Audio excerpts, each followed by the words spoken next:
So now they've got to start from deep in their end of the field, and Garrison Hurst takes advantage of it. He takes the handoff, sweeps to his right, gets to the 20. He's in the 30, needs to cut in. He comes back up the right sideline, breaks a hard tackle, comes down to the 30. He's down to the 20. He's down to the 10. He's down to the 5. He's into the end zone. Touchdown!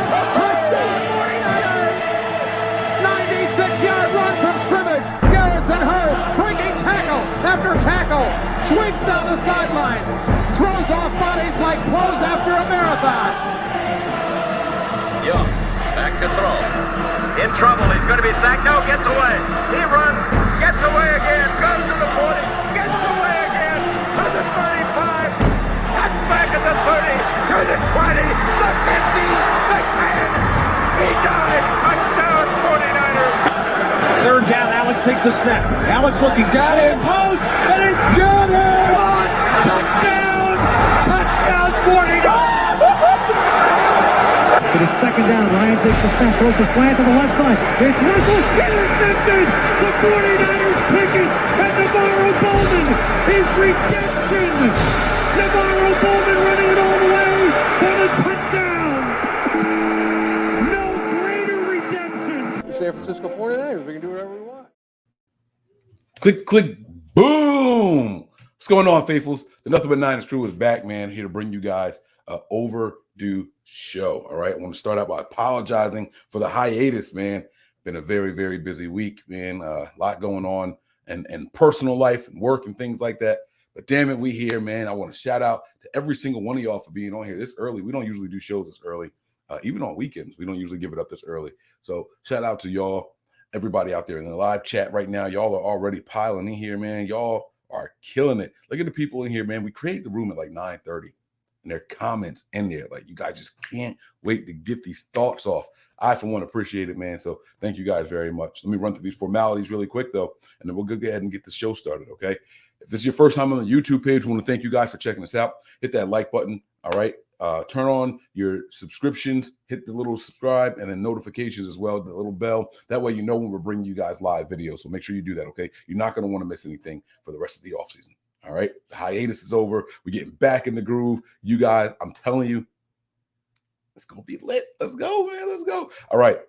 Give us a follow on some of our social media platforms. We have Twitter and Snapchat. Those handles are Nothing But Nine. It's the number 9, Nothing But 9, ERS. We also have Facebook, Instagram, and Twitch, and those are Nothing But Niners. All right. I'm also broadcasting this live on my personal Twitter page right now, and that is 49ers Mike _NFL. So make sure you guys follow that over there as well. All right. And then we have an email if you guys want to send questions, comments, concerns, suggestions for shows and things like that, man. NB9ERS at nothingbutniners.com. All right. And also, last but certainly not least, we have the Patreon over there. Okay. That's where the party really happens, right? Literally where the party is, right? The Party in the Palisades series is one of the best features over there. So make sure you guys go patreon.com/NB9ERS. Again, I'm your host, 49ers Mike _NFL, and I'm ready to rock, man. There's a lot to talk about. We haven't done a show since the overreaction show to the loss. It's been a long time since we've done a show, right?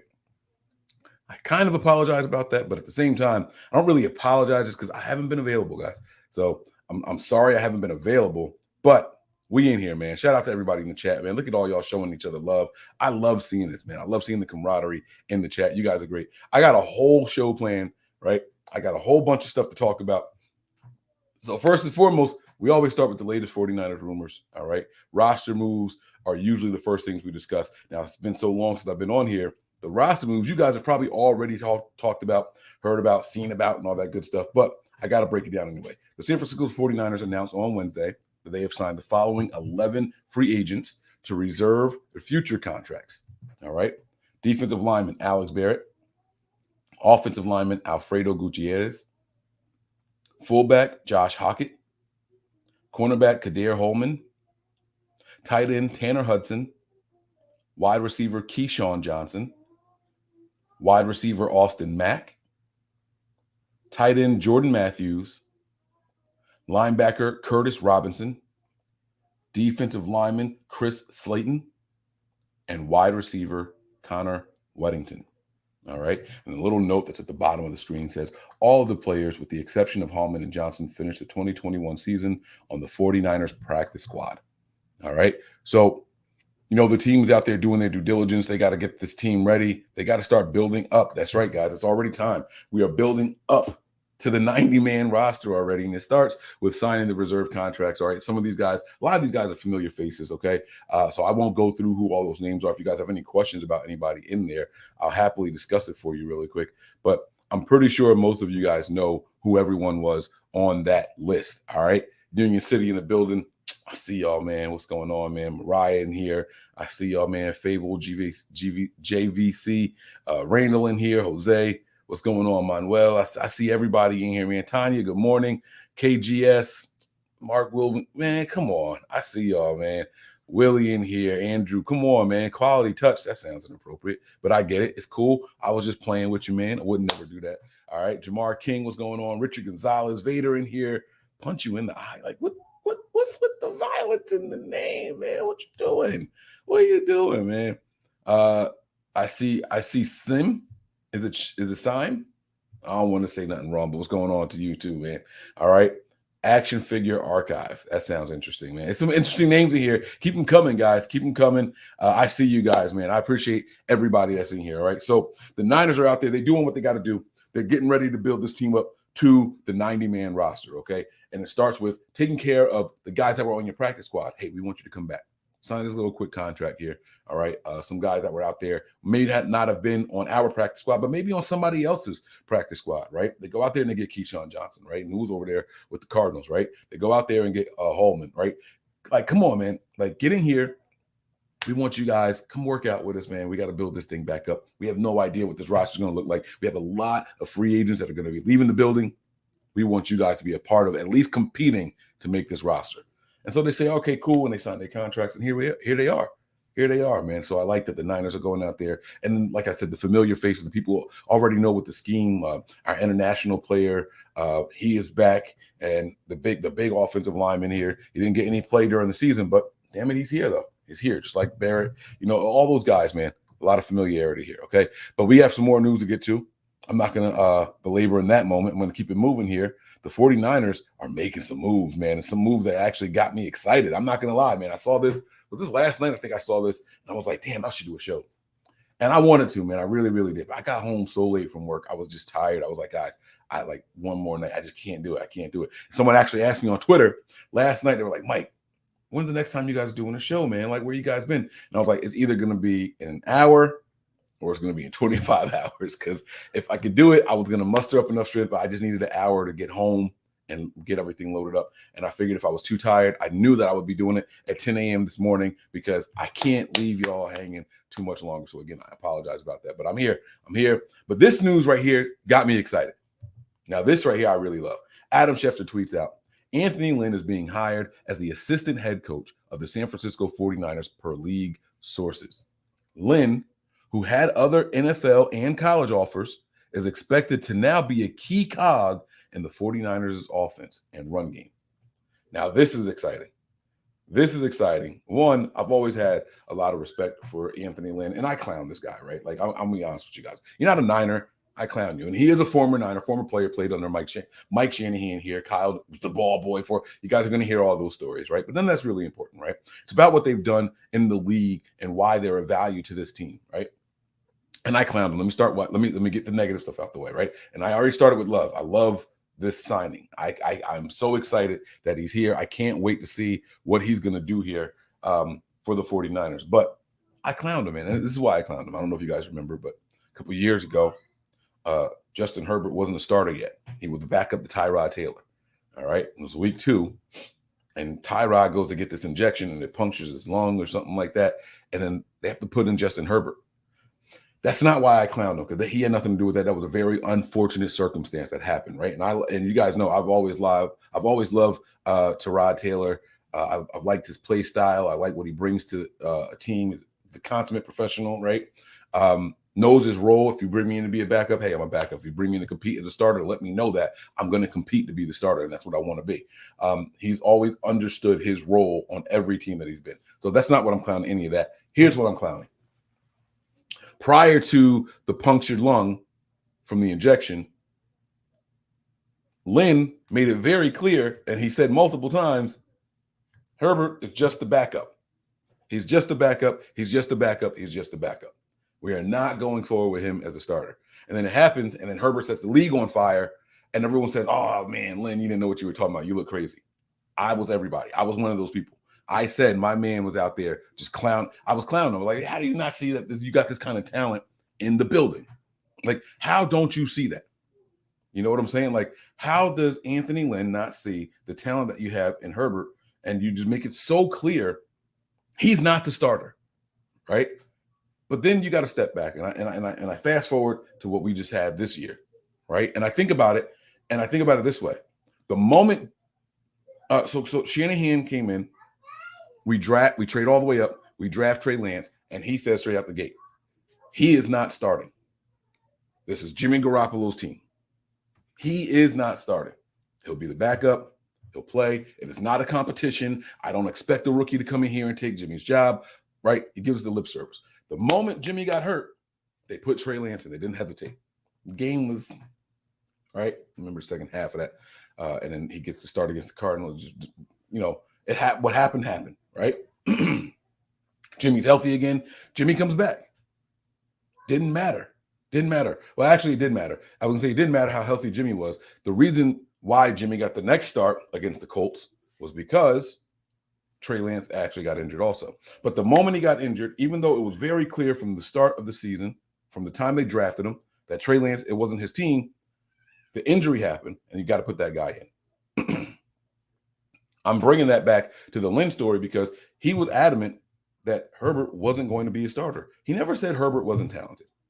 He said he's not ready. He said he's not the starter. He's going to learn the system. He never said he wasn't talented. He never said Herbert wasn't good. And the same thing goes for Kyle Shanahan here, right? They never said Lance isn't good. They never said Lance is ready. That was a thing, right? They never said he was ready, but they wanted him to learn more. And I'm sure Anthony Lynn and the Chargers, and I'm sure they were happy with what they got out of Herbert that first year, right? But I'm 100% certain that they thought that they could get more out of him if he took his time to learn. He's this good when we have to put him in week 2. Imagine how good he would be or would have been if he could have stayed and learned a little bit more. We can work out the things that he's not comfortable with in the system. That's what their goal was. So the stuff that I clowned them for, I guess you got to go through it sometimes. You got to see it up close and personal, like what we saw here this year, right? We wanted, all of us here, you traded up, you got to play Trey Lance. He's got to go in there, right? When he goes in that second half against Seattle, he didn't look so good. Then he goes and he gets that start against the Cardinals. Everyone says, oh, it was an okay game. I didn't like that game. I did not like that game at all. I'm okay with saying that. I know I'll get some criticisms for that. Mike, what are you talking about? He played just fine and we almost won the game. Yeah, I know. I get it. I didn't like that game. I didn't like what I saw from the quarterback in that game. That's fine, though. That's fine. I was excited. I was happy to see him, but I didn't like what I saw. I'm not going to lie to you about the results. Fast forward a little bit more, and he gets the start now against Houston. Way more poised, looked more comfortable, a lot less running, right? I mean, this kid just looked better, significantly better.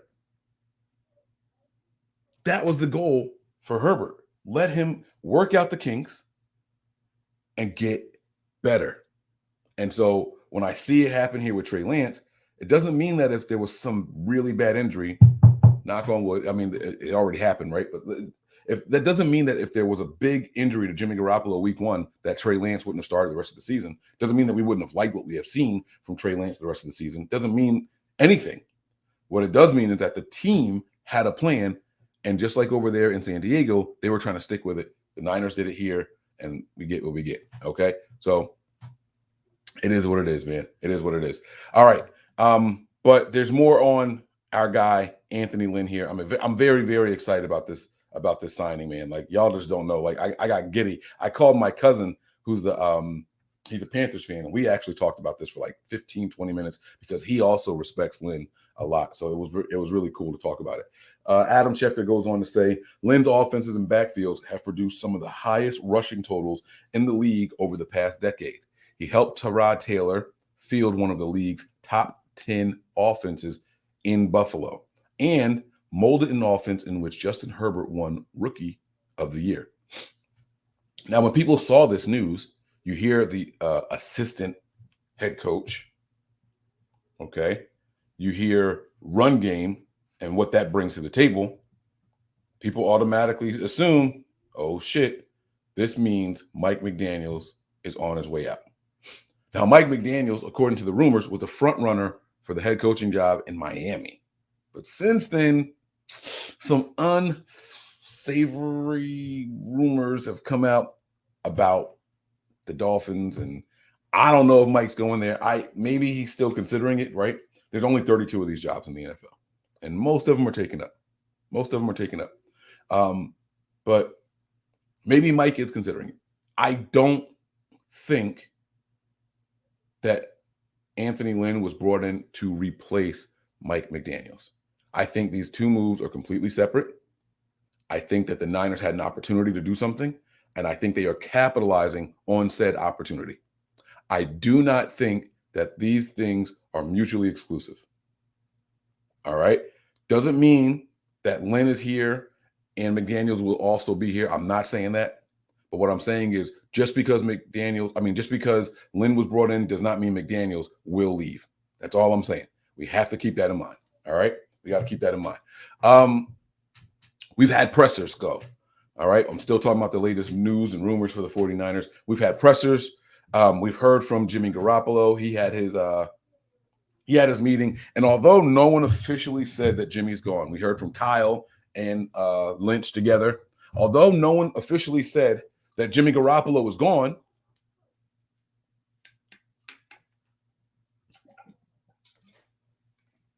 it sure as hell felt like a goodbye.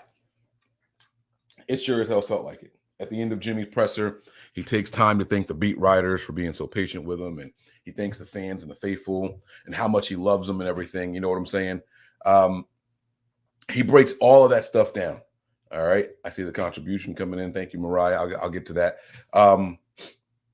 He thanks everybody as if he's saying goodbye. And again, no, he did not officially say, I'm leaving. He was even asked directly, are you ruling out the possibility of being the quarterback here in 2022? And he said, I wouldn't completely rule out anything. I don't know what's going to happen, but, we'll see what happens. All right. So it sounds like Jimmy knows. And then when you listen to Kyle, you listen to John, they say they're going to do what's best for Jimmy. And they said, who, I don't know if it was Jimmy that said this or if it was Lynch that said it, but they said, I've always done what's best for the 49ers and they've always done what's best for me. Or I've always done what's best for Jimmy and he's always done what's best for the 49ers. So they're showing that they're working together really, really well. It seems like that book is closed. If you guys watched my last party in the Palisade, it was basically an ode to Jimmy Garoppolo. Okay. It was a farewell. It was a see you thing for Jimmy Garoppolo. We don't know 100%. We don't know, but I tell you what helps. It really, really helps. This quarterback class is trash. All right. I was thinking about last year's draft, and I was thinking about some of the guys that we were watching, and I was on here pumping up the mental preparedness of a guy like Kyle Trask. Right, wasn't the most physically gifted guy, but he was a guy who could play the game on a bigger stage, on a large stage. He's a guy that if you put him in the right system, he will function well. And Kyle Trask didn't go in the first round. He might have went late in the second to the Falcons. He went to, I believe. Right? Or is it the Falcons or is it Tampa Bay? He's on one of those AFC South teams. He went later in the draft, though. My point, though, is this. If Kyle Trask was in this draft, he'd be a first-round pick. He'd be a top 5 pick if Kyle Trask was in this year's draft. He went to the Bucs. I said my bad. He went to the Bucs. If he was in this draft, he'd be a top 5 pick. And that's saying something. That's saying something. Because we had 5 guys go in the first 15 this year, this past draft. We had 5 guys go in the first 15. He was not one of them. He'd be a top 5 this year compared to the rest of the flock. Now you're going to have some guys whose stock increases, right? You're going to have some guys go out there and their stock is going to increase and things like that. But we'll talk about that later. This is not a draft podcast, but my point with all that was saying that because of how bad of a quarterback class this is, Jimmy's value and him being on the market increases by default.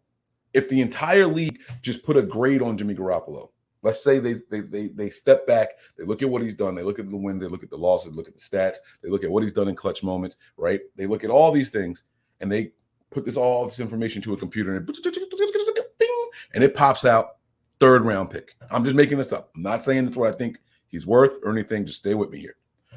All right. They put all this information into the system, and they get a 3rd round pick. That's what it comes up with. Then what you have to do is look at free agents. You have to look at age of these players. You have to look at the draft prospects. And when you add all that together, all of a sudden, that 3rd round pick turns into a 2nd plus a compensatory pick. Huh? Okay. So Jimmy's value increases due to a very weak quarterback market just because of the position. Has nothing to do with his play, has nothing to do with his record or anything. It just increases due to a poor quarterback market. Go Niners. That helps us out. That helps us out tremendously. Okay? It helps us out tremendously. Now, I'm going to get off of these rumors. I'm going to get off of the 49ers news for now.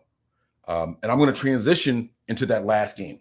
All right. Now, again, I know we opened up the lines and everything, and we did the little, we did the video.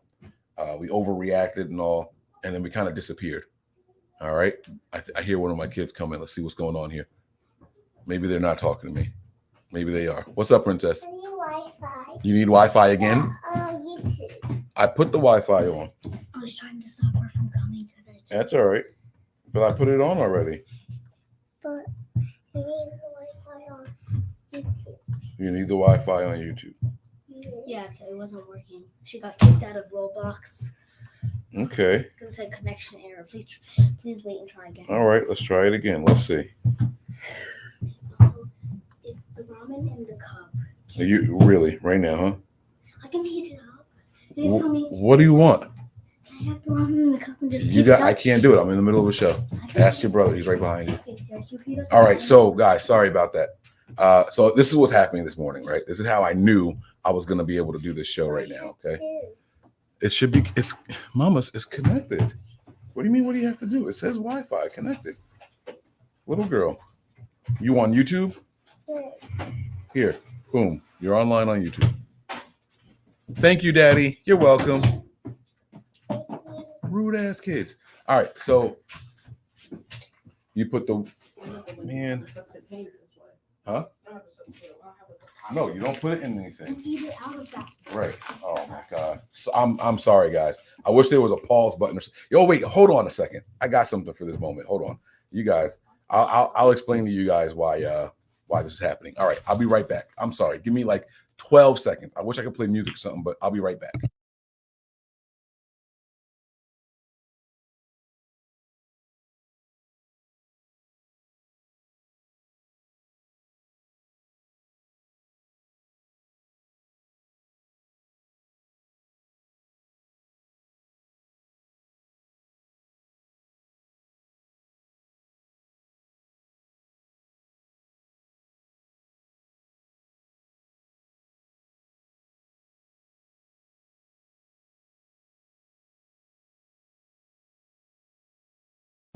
Okay, I am so sorry. All right, so this is the story. This is how I knew I was going to be available to do this show this morning.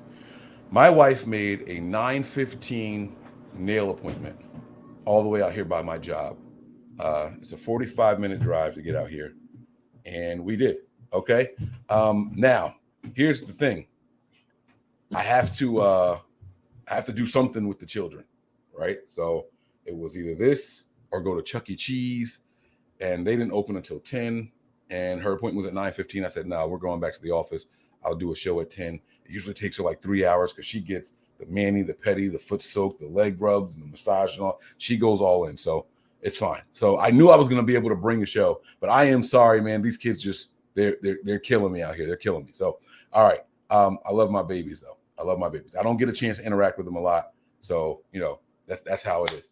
All right, so I got the food going here. She's got the Wi-Fi. She's back on, and we're killing it. Let me get to this contribution really quick, and then I'm going to get to this game about Jimmy. So, Mariah, thanks for the first contribution to the show. She says, appreciate you, Mike. Hope the family is feeling better. Nice hoodie. I rocked mine on my show this week, too. Have a great day and safe day, my friend. Thank you so much. Have a great and safe day, my friend. Thank you so much for the contribution. Thanks for commenting on the hoodie, too. You guys can get these right here on the YouTube page now, guys. I don't know if it shows up live, but if you're like right under the video, you should see a whole bunch of different items that we have there for you guys to purchase now. Now, I will say this, not this one, but I got one that was a little bit darker. It wasn't black. No, it's not this one. It's not this one. It's a little bit darker than this, and I didn't like it. Now, this is the charcoal gray, and the other one wasn't black. It was a different color, but you could see the border of where they like pressed it onto the shirt. I didn't like that. So please be careful. If you guys have any complaints about a purchase, send me pictures. You guys know the email address. Shoot it right on over to me, okay?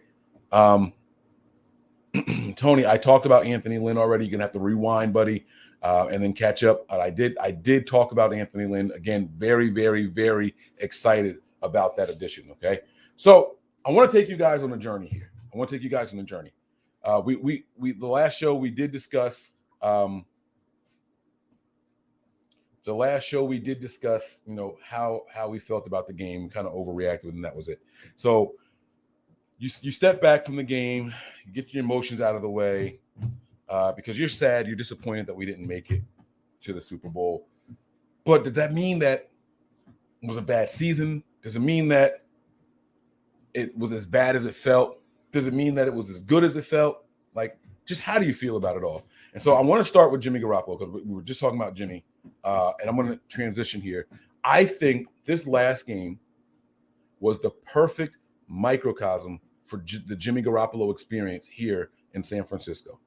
Like, wow, just completely wow. It was from the first time you saw Jimmy play here up until the very end. That one game perfectly simplified what you saw, at least in my opinion, what I saw from Jimmy Garoppolo.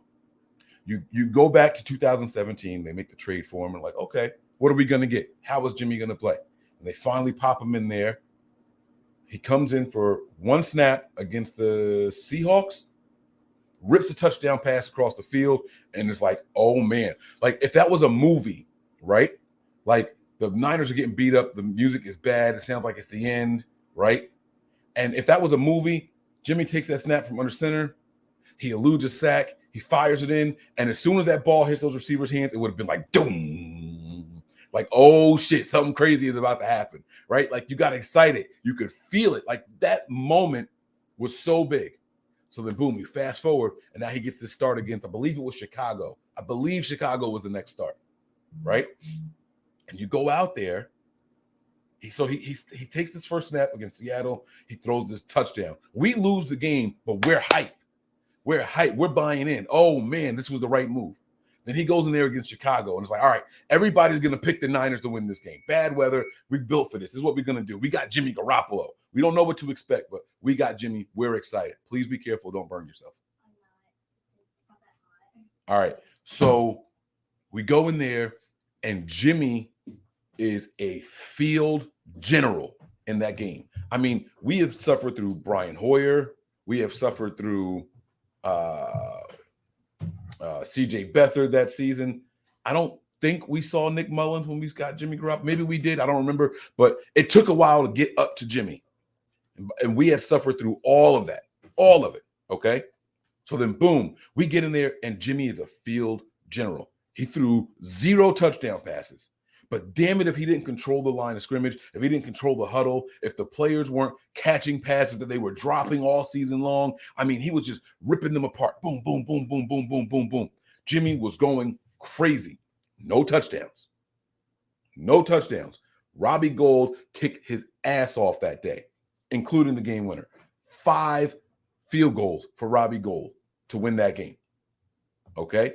And that's how it went. Then the biggest game of the year. Niners are already eliminated from the postseason. Let's be clear here. But Christmas Eve or 2 days before Christmas, whatever it was, the Niners are taking on the Jaguars. And the Jaguars are one of the hottest teams in the NFL. One of the hottest teams in the league. And we're like feeling ourselves now because at this point, let me see. Hold on. At this point, if I'm not mistaken, Jimmy Garoppolo has won 3 games in a row. And we are like just smoking, right? We're smoking. And we're out here. It's December 24th, 2017. Okay. We are smoking hot. The Niners at this point have already beaten, with Jimmy Garoppolo now, the Bears 15-14, the Texans 26-16, the Titans, who, by the way, were on the cusp of being a playoff team, by the way. Like, they were already at like 9 or 10 wins. They like knew that they were going to get in and guarantee a playoff spot. We beat them 25-23. And everybody kept saying, yeah, well, the Niners haven't played anybody. They haven't played anybody yet. Wait till they play the Jaguars, because the Jaguars were hot. We got Jimmy Garoppolo. This man's won 3 games already, right? He's getting his groove. He's finding the end zone.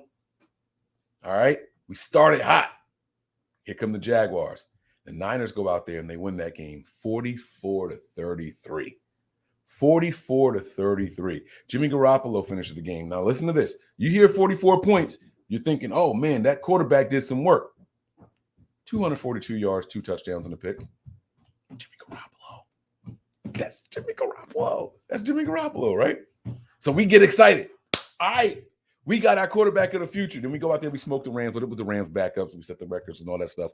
And I have another little interruption here. What, mamas? What food do we have? Yes, there you go. Zara's going to help you. All right, so next season comes around, and we sitting here, we ready. We ready. Boom, Jimmy gets injured. Gone. He's out of here. He's out of here. Okay?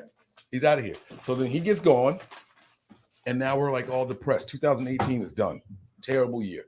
We got Nick Mullins. We got C.J. Beathard. We are not having a good year. It's over. It's over. All right, fine. But we get that number 2 pick. We get the number 2 pick in the draft. So it's cool. It's cool. It's all right. Oh, wait, that was before. I'm sorry. Anyhow, never mind. Forget that part. All right, forget the draft talk. Forget that, because that was the year before. My bad. All right, so now we come back, and it's our year. It's our year so much so that I bet 2 years before. So at the end of 2017, I bet that the Niners will be going to the Super Bowl in 2019, because I could see the trajectory. And we do. We come in here, and we have a lot of decent quarterback play. Not good, not great, just a lot of decent quarterback play. We get all the way to the Super Bowl. We lose. And then here comes this last game here. And it was just like that. You start hot. You start excited. You know what you're going to get. But Jimmy just didn't quite get us where we wanted to be. People are going to say, oh, Tart should have held on to that interception. It wouldn't have mattered. The offense couldn't move the ball, guys. It would not have mattered. It wouldn't have mattered. They say, oh, well, the defense gave up this many yards to these 2 wide receivers, and it was 20 points, guys. It was 20 points. If you are on the road in the playoffs and your defense holds that team to 20 points, your offense is responsible for you losing that game or winning that game. That's it. That is it. But I just thought that Jimmy's last game was the perfect microcosm of his career here.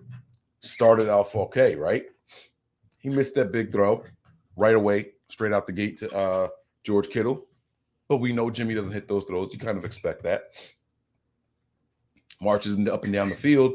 We get some points. The Niners got a nice lead, but then they crumble at the end. That's kind of how Jimmy's career was here. He starts off hot, gets us excited, and then you start to see some of who he really is and isn't.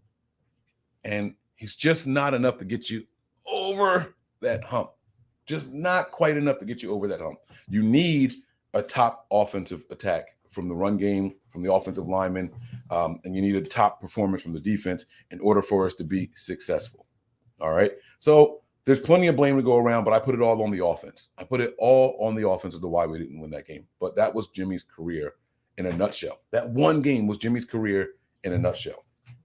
Now, getting this off of Jimmy, you look at the game, you take it for what it's worth, right? And, everyone else has talked about this ad nauseum. I'm not going to sit here and batter you guys over the head with my breakdown of this game from start to finish. I already said I put this on the offense for not helping that defense that held that opposing high-power team to just 20 points. I put it on the offense. That includes Kyle. That includes Jimmy. That includes the offensive line. That includes Elijah Mitchell.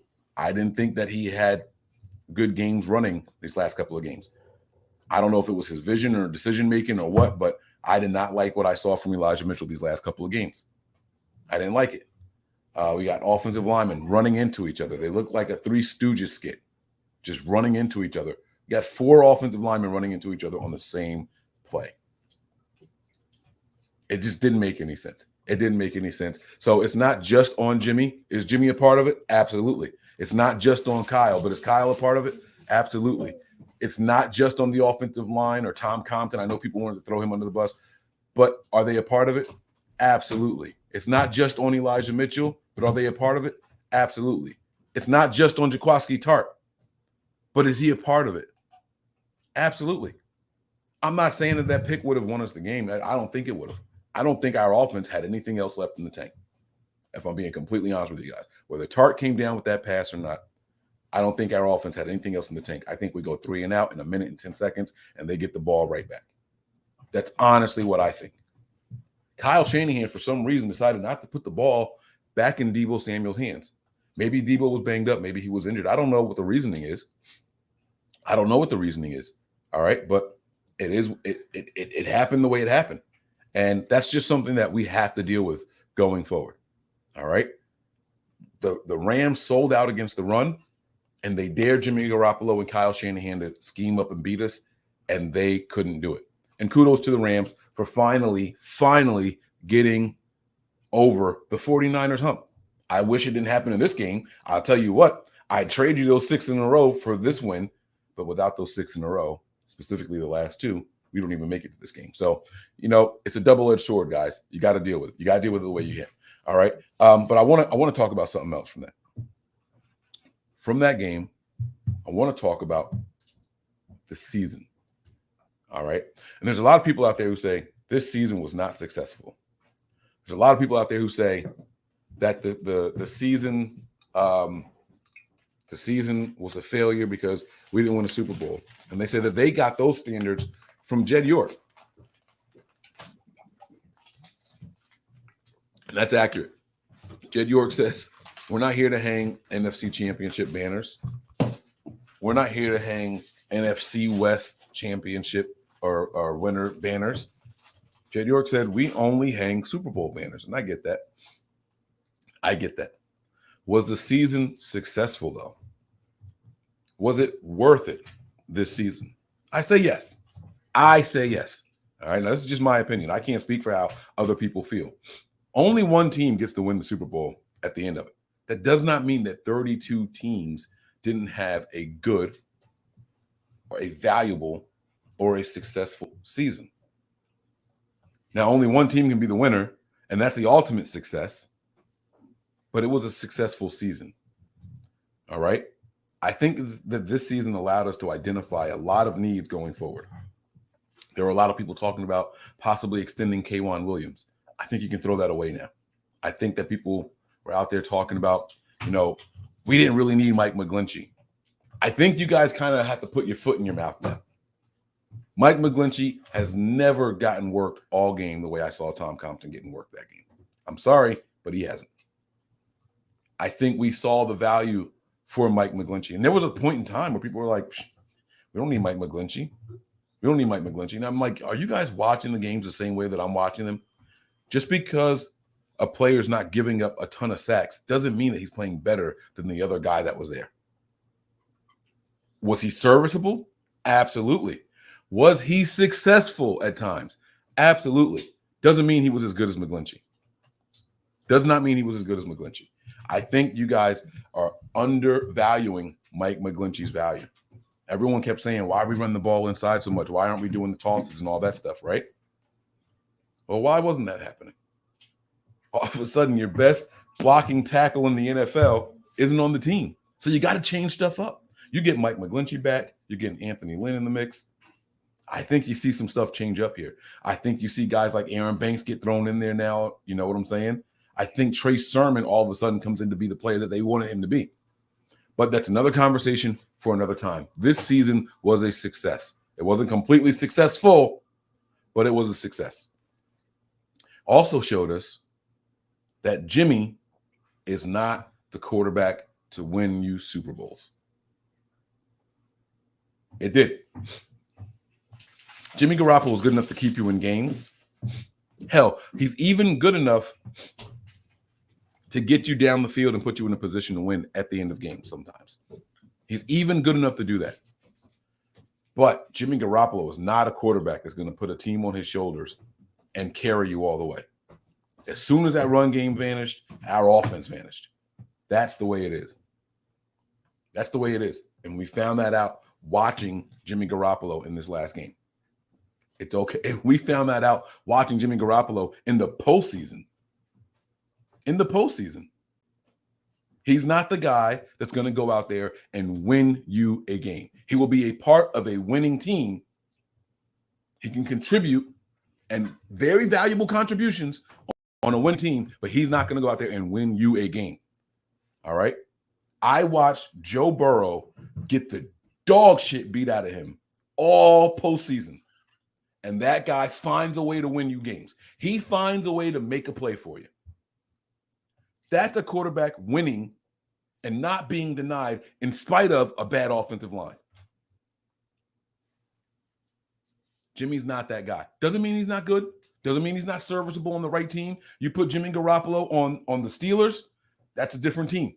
You put Jimmy Garoppolo on some of these other teams around the league who are hungry for a quarterback, like, hell, I don't know if this team is going to still be together, but if you take Jimmy Garoppolo off the 49ers this year and you put him with the New Orleans Saints are a dangerous team. Jimmy can be a part of a good team, but Jimmy's not going to be that quarterback to come in and get your team over the hump. That's all. It's not hate. It's not hate. I appreciate Jimmy and everything he did here. Again, consummate professional, great guy, wonderful guy, tough as shit, battles through things, you know, when his agent lets him, right? He's a guy that you want next to you because he's going to give it his all. It's all good. Those are all positive and true things about Jimmy Garoppolo. It's okay to say that he's a good quarterback. Not great, not elite, not special. He's a good quarterback, though. He is a good quarterback. And Jimmy Garoppolo is going to be okay. He's going to go somewhere. He's going to get a decent bag, and he'll be fine. All right? We are going to move on because that's what this season showed us. That's why this season was successful. We all wondered why the rumor started after the Super Bowl. The Niners were in on other quarterbacks. And then the year after that, they were in on everybody. This past off season, the Niners were in on anybody who was a possible free agent.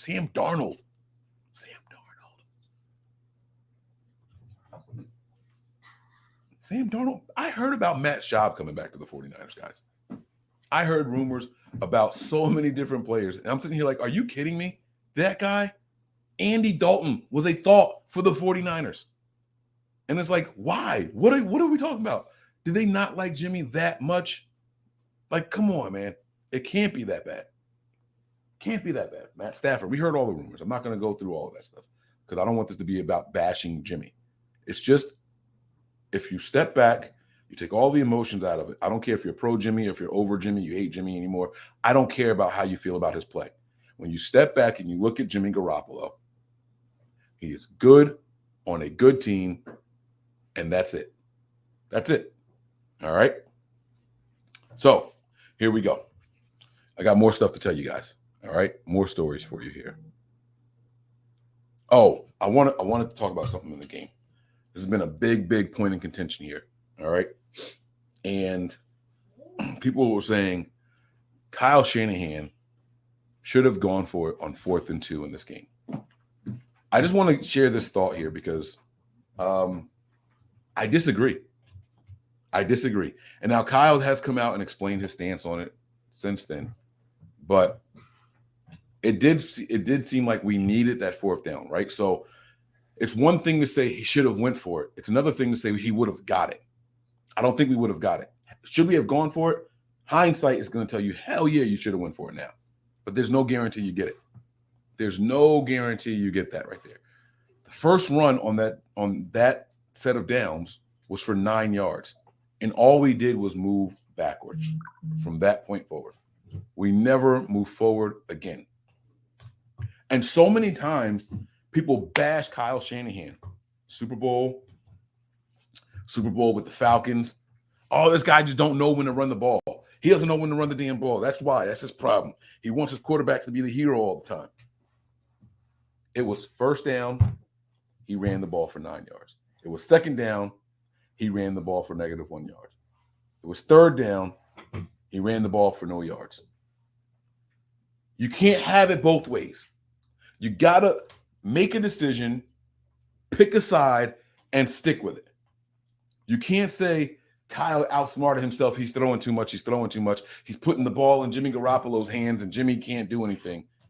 You can't say the strength of this team is the run game. We got to run the ball.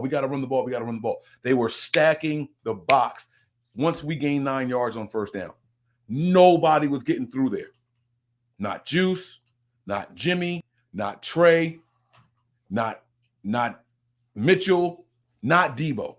They were stacking the box. They weren't going to let you get that 1 yard.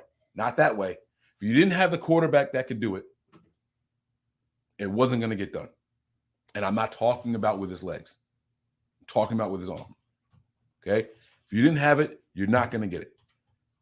In the moment, you feel like you have to do this. Come on. Like, you got to go out there. You got to get this. It just wasn't going to happen. The offensive line was playing like shit. Mitchell wasn't hitting the right holes. And Juice ain't really built like that. I mean, come on. He's not. And the plays that he was using with Juice, he did them in the previous games, and he gained big gains on them. 15 yards on one, 6 yards on the other. He tried. He tried doing the plays that worked before. And I just think you don't get it at that moment. It's demoralizing. So I think he did the right thing by punting. I do think he did the right thing by punting. All right. What else do we got here? Uh-oh. What do I got here?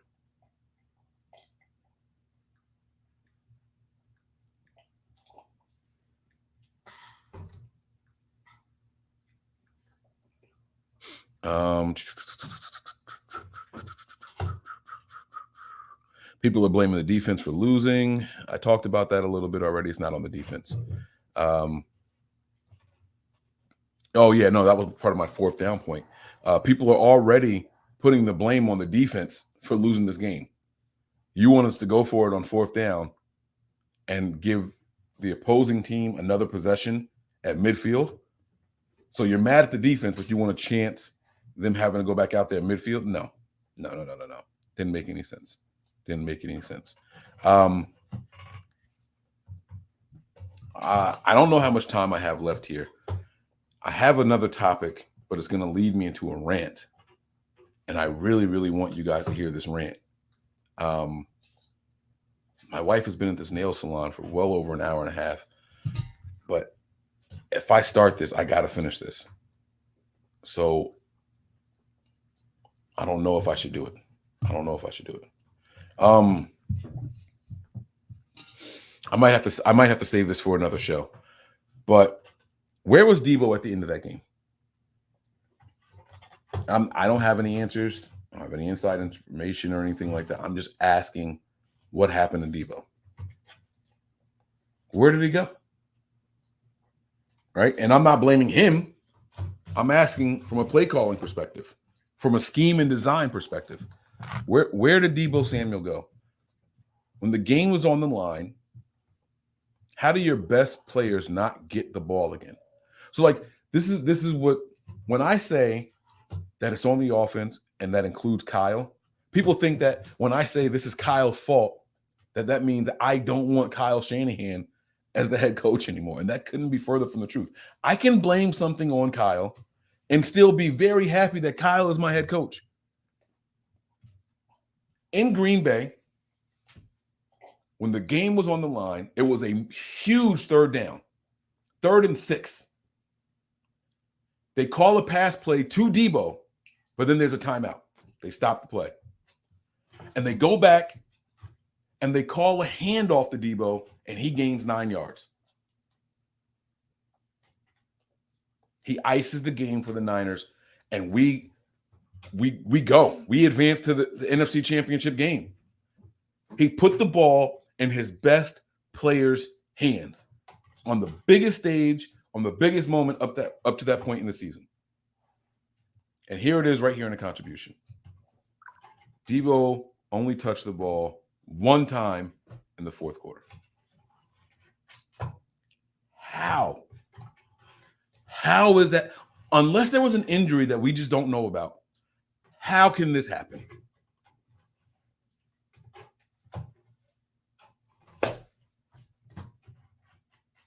I don't know. I don't know how Kyle allows something like this to happen, guys. I don't get it. I don't understand why. It doesn't make any sense to me. It doesn't. And we say he was hurt, but he's out at the Pro Bowl right now. He's having a blast out there. I don't get it. So I don't know, man. I don't know. Deebo is a known tackle breaker.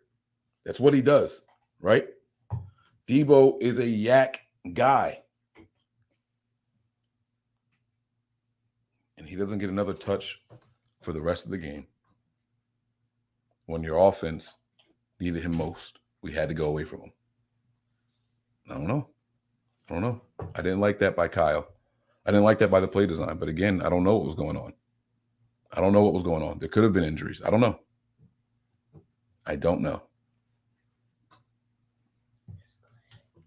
All right. So that's my thoughts on that. Let me see. I see a comment here. Hey, Mike, would you get Aaron Rodgers for 1 year? No, I wouldn't. I would not touch Aaron Rodgers. It's time for us to go ahead with Trey. It's time for us to proceed with Mr. Lance under center. I'm done with the temporary guys. I want a 10-year, 15, 20-year guy here. Let's go ahead and get it started. Enough with the tiptoeing. And I don't want Trey Lance sitting for 3 straight years. No, I don't want that. So, all right. I'm not going to get into the rest of my rant. I will tell you guys this, though. My rant is about Deebo. And it's not the most positive thing either.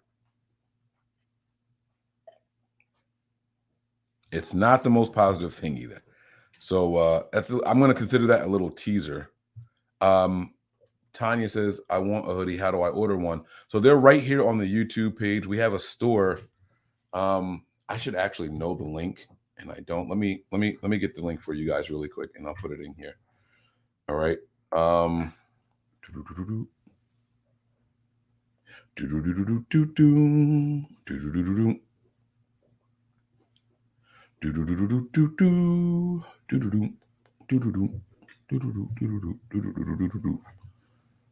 All right. So the site is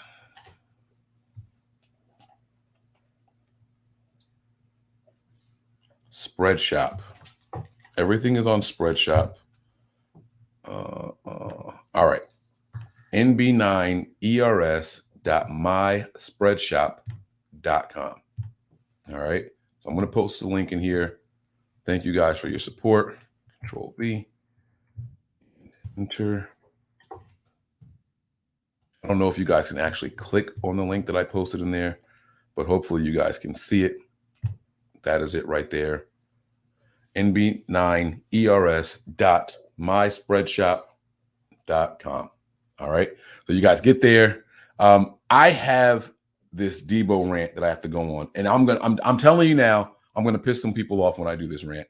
I'm telling you now that there's going to be people who unsubscribe from this show when I do this rant. And I'm okay with that, because the one thing I don't do, I'm talking about Mike, is cater to the opinions of the masses. If I have a thought that's off from everybody else, I am completely okay with bringing it to you guys. I am completely okay with being called crazy. I am completely okay with being called wrong. I am completely okay with people saying this guy has no fucking clue what he's talking about. I'm okay with all of that. There's over 12,000 subscribers. There's no way you're going to make everybody happy. And I'm going to do it. Listen, I see you guys saying, Mike, do it. I'm going to do it. And no, I don't think Deebo is overrated. Not at all. I never. In fact, I think Deebo has a lot of untapped potential. So that it's not that. But I do have a major concern about Deebo. I'm not going to do it now, only because if my wife calls, I have to go, and I don't want to cut this rant off from you guys. So I am going to do it, but not now. I cannot do it right now. But make sure you guys have your notifications set. I don't know how much more time I'm going to have this weekend. I have a funeral to go to. I've got haircuts and hair appointments to get done, and I have to go buy a suit for the funeral, and there's so much stuff going on. But if I get time, I will bring you guys a show. But you have to make sure you have those notifications turned on, because I don't know when that's going to be. I will try to give you guys at least an hour heads up, but I'm going to be bringing it to you, okay? I will bring it to you, I promise. I'm not gonna bring it just on Patreon. Now on Patreon, I will go into more details about this rant. I've got videos and stuff like that I want to share with you guys concerning it yet. But make sure you guys get on over to Patreon, because I got some bonus stuff coming over there as well. All right. I have plans for shows, but I will be back. I promise. I'm sorry, Camelot. He said, don't leave us in suspense. I have to. I got to get out of here, because it's not even that I have to get out of here. I don't mind talking and staying here with you guys longer right now. The issue is I don't want to get in the middle of that rant and then leave because my wife calls, because she's ready for me to pick her up. And she should be calling any minute now. So I don't want to talk about that. I'll tell you what, this is what I can do. If anybody wants to come in and talk, I know that's something that Eric Crocker does a lot of on his show. I'll open up the floor. If anybody wants to come in, you guys can come in and chit chat with us. All right. There's the link there. If you guys want to jump in, feel free to come on in and chime in. Share some of your thoughts on the season as a whole. Maybe reflect on Jimmy Garoppolo. All right. You guys don't have to like him either. I'm not saying you got to call in and be nice about anything. There are legitimately people out there who hate Jimmy Garoppolo and feel like he held this team back. There are. And there's people like myself who I feel like, Jimmy, I don't know if he held this team back at all, because we couldn't win without him in there.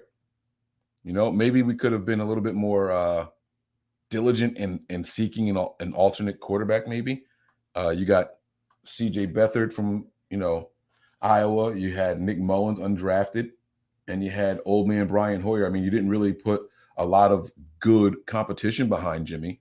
There was Rosen for a point. We did have Rosen for a time.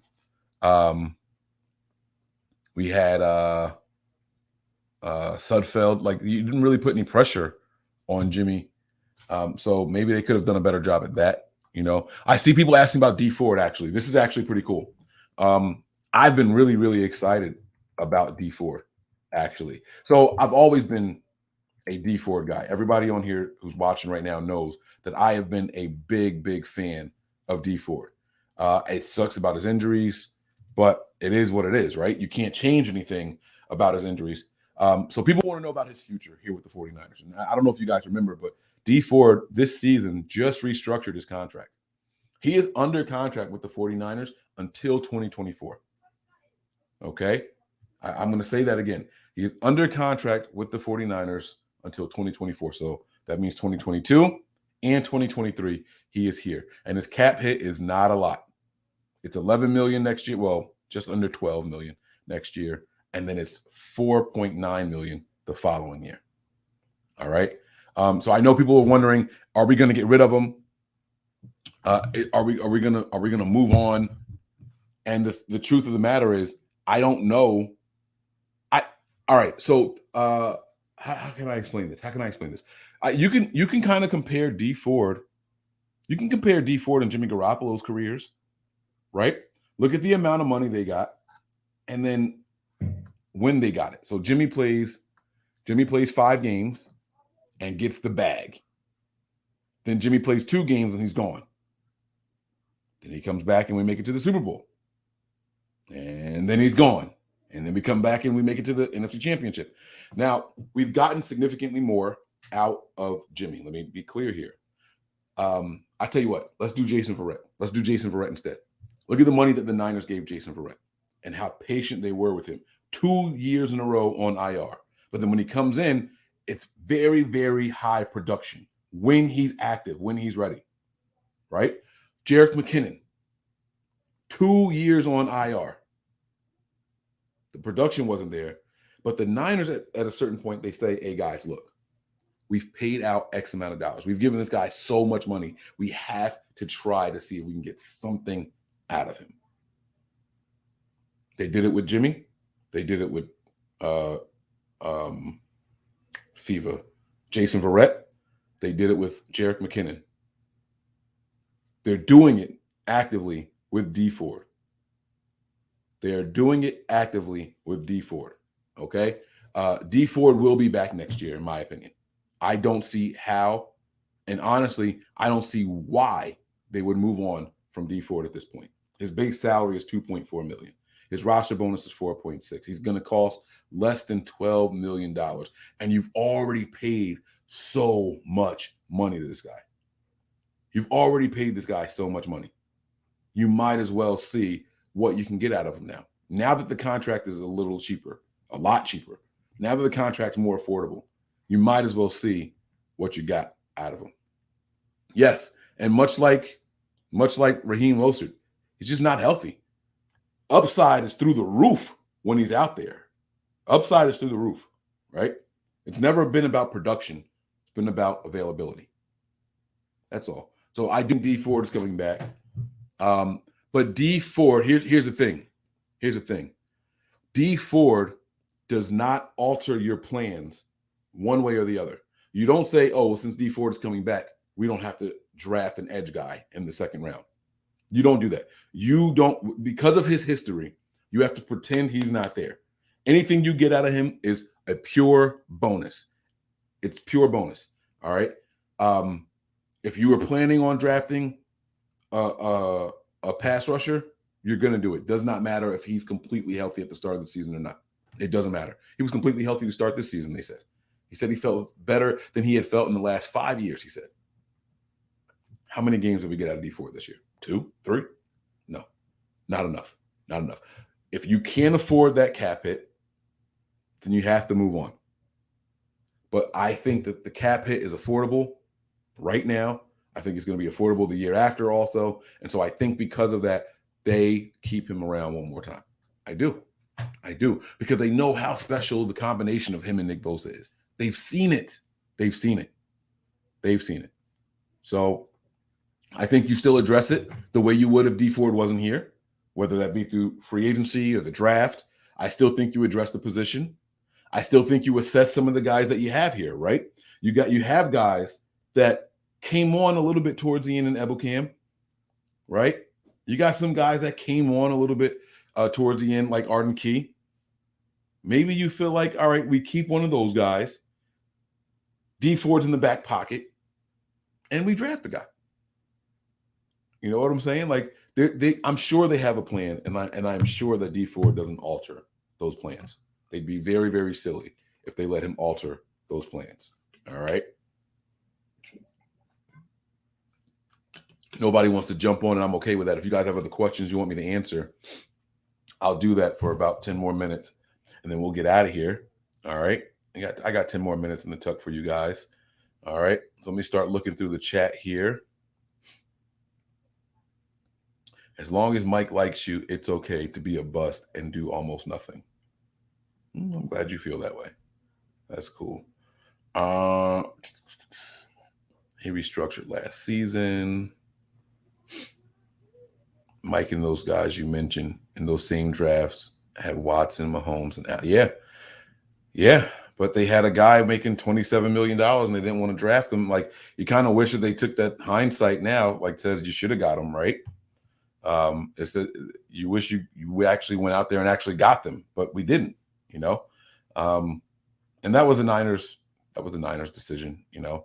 I'm sick of injury-prone players. Yeah, you know, I would like to see a healthy team go out there. I mean, we saw, look at what happened this year.